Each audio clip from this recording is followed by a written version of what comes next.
All right, we are here with Ross Dellenger, LSU football reporter for The Advocate out of Baton Rouge, Louisiana. How are you doing today, Ross? Look, a little outside of being real busy, I'm fine. Well, it's that time of year. It's football season. Everybody's fired up, ready to go. What's the atmosphere like in Baton Rouge this week? Well, it's it's a weird one, I'll tell you that. Obviously, with the game against Florida canceled last week, there are a lot of angry people here, not just fans, but administrators and probably some coaches and players too. So it's a weird deal. You know, they have Southern Miss this week. They're almost 25, I think, point favorites. So it's an odd situation. Everybody's still talking about the LSU Florida game, and nobody's really kind of talking about the game upcoming this week. So kind of an odd deal. And then, of course, 2 weeks ago, LSU changed head coaches. So there's that as well. Well, that's the way I like it. I mean, I hope nobody talks about the game this week. I hope everybody overlooks Southern Miss and just looks forward to the Ole Miss game. Yeah. Well, you mentioned Les Miles being fired a few weeks ago. How has the team responded to interim head coach Ed Orgeron? Oh, well, it's we just had a one-game exam. We only had one game to grade them by, but it was good. Blew out Missouri 42-7, set a bunch of records, one specifically, the most offensive yards in a Southeastern Conference game for LSU. So in the school history, really. So, it obviously they came out with a lot of energy, which I think the administrators wanted. That's why they made the change when they did, I think. So just that one game, we've only seen that one game, but if you're judging by that, they certainly have a lot more energy and enthusiasm, and he tweaked the offense just enough, it looks like, so where, LSU can have some success and utilize its talents. Do you think that well, and you kind of alluded to it, but do you think that the offensive output against Missouri can be attributed to a change in coaching philosophy or the strength of the opponent? Yeah, I think it's like usual. I think it's probably a little both, but I mean, just set that record in put up those points like they did with seemed like such ease without some other things changing. So I think it had a lot to do with some of the little tweaks on offense, and there weren't a ton of new plays, but there were plays that had new formations, and there were just tweaks here and there. There's more willingness to pass the ball, more, especially early, open up the run, and that was a big part of that game. LSU came out in 4 wide receiver sets for the first 4 plays, and I'm not sure all season. I'm not sure all of last year LSU opened or had, 4 straight plays of 4 receiver sets. So they spread them out. They tweaked the little things here and there. They ran some different plays in our new formations, and it all came together. What is the status of star running back Leonard Fournette right now? Orgeron said Monday that he's questionable. Today he did not practice Monday either. He was just kind of standing around off to the side. Didn't dress out for Monday's practice. I think we'll know a lot Tuesday. He's dressed out at practice, but questionable to me.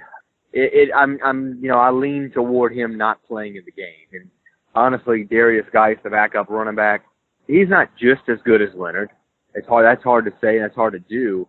But he would start at a lot of other SEC programs, without a guy like Leonard. He's second only because he's behind maybe the best running back in the nation. So he's really talented and really, really good. He put on a show against Missouri, and he's put on, he's had some great outings last year as a true freshman.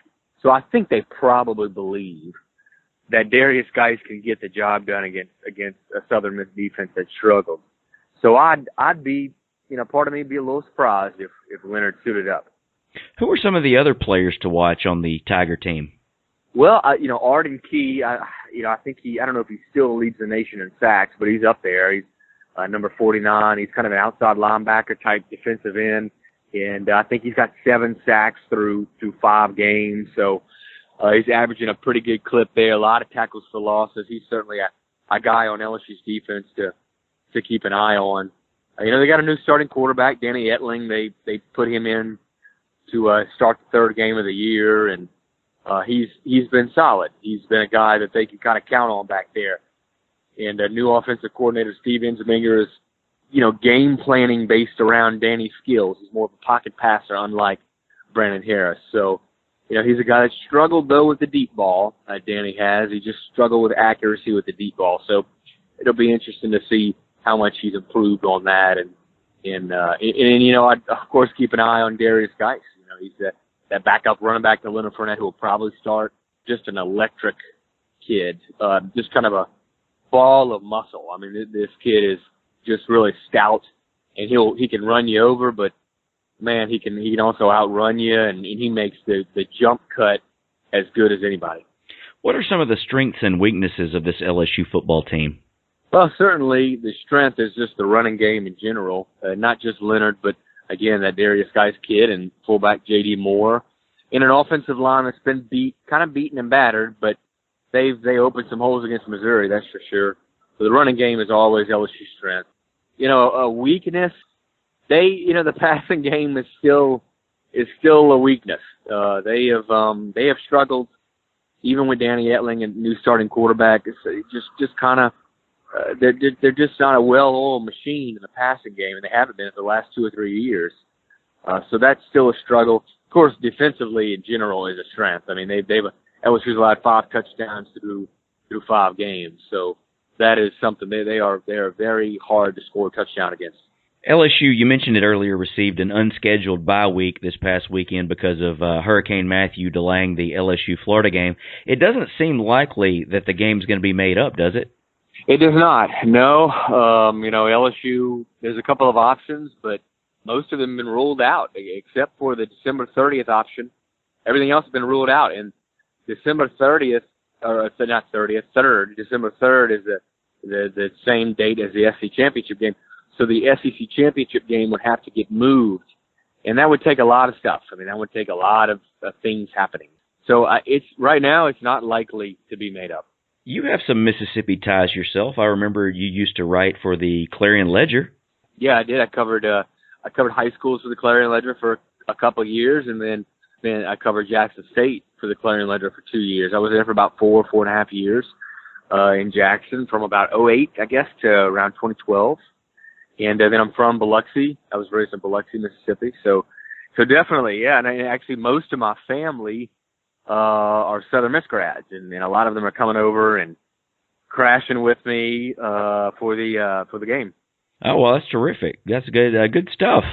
Something else, kind of changing gears a little bit. I noticed that your live mascot over there, Mike the Tiger, Mike 6, I believe, is unfortunately stricken with cancer. What's the latest on the beloved Tiger? Yeah, he's got cancer, and I think they found it probably close to a year ago, maybe a little less than that. They uncovered it, and well, I tell you what, it actually was just a few months ago. Now that I think about it, maybe over the summer that they found it, and he's received treatment, and he's in a situation where he's just a few days probably from dying, and I think they're gonna maybe if he's at all in pain, they're gonna put him down. But it's a sad situation. There's a lot of people here obviously attached to LSU's live mascot, and it just adds to just the craziness of the last few weeks here in Baton Rouge, and really dating back to the summer. 2 shootings, flood, 100-year flood, basically, and then Les Miles getting fired, and I mean, it's just one thing on top of another. I was curious about that. How has the town recovered from the floods? Well, it's still people living in hotels. There's still people living out of hotels. And I think at one point, they had 7,000 people in shelters. I don't think that shelters are open anymore. I think everybody's out of the shelters. But I think there's still some people living in hotels. And, it affected over 100,000 homes, got at least a little bit of water. Do you have any advice for any Golden Eagles who may be making the trip to Baton Rouge? Any places they should check out? Yeah, well, there's kind of 2 main bar district areas, restaurant areas in Baton Rouge. There's a place called the Overpass.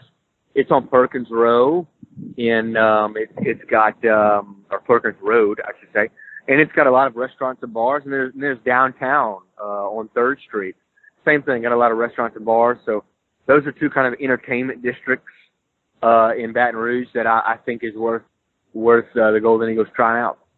Well, the weather forecast looks amazing for this weekend in Baton Rouge. Last question, do you have any predictions for the game on Saturday? Well, I watched a little bit of Southern Miss's game at UTSA, and boy, they really struggled. And defensively, I just think that LSU can really exploit Southern Miss. In the Tigers' defense seems to thrive off of the up-tempo spread offense. They seem to dominate teams that run that. So it's going to be hard. I think it's going to be tough, especially night game in Tiger Stadium, for Southern Miss to stay with LSU for too long. But I'll tell you this, there's just so much crazy stuff, as we've discussed, going on in Baton Rouge. You have this LSU-Florida game lingering over everybody. Orgeron, the new coach. And, who knows what can happen? Maybe they look past them. Well, Ross, thank you for joining us. And if fans want to keep up with you, I suggest following him on Twitter, at Ross Dellenger, a great follow for all your LSU news that you need leading up to this game this weekend. Guys, we'll be right back with more To the Top Talk.